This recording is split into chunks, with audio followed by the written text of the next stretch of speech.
মেয়ের মা বাতাস করতে হয় ছেলের মাকে, আছে না? এর চেয়ে বড় ছোট লোক কি আর কি আছে? আর ছেলের মা বাতাস করবে মেয়ের মাকে কেন? কারণ সে তার আস্ত মেয়েটা দিয়ে দিছে, ছেলের মা কি দিছে? ছেলে তো দেয় নাই, বরং তার মেয়েটা নিয়ে আসছে, তার কলিজাটা নিয়ে গেছে।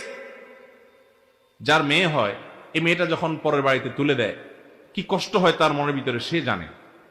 মেয়ের বাবা না হলে এটা বোঝা যাবে না।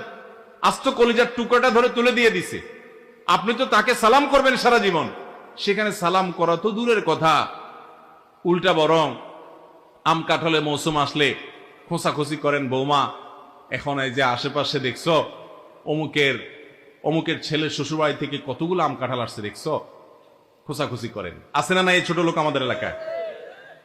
ভাইরা আমার, এটা নাজায়েজ এবং গুনাহ, এটা খাওয়া হালাল নয়, এটা চাঁদাবাজি, নিকৃষ্ট চাঁদাবাজি। আজ তো মেয়েটা দেওয়ার পরে আবার তাদের কাছে যৌতুক আশা করেন। আপনার চেয়ে ছোট লোক আল্লাহ জমিনে আর কে আছে?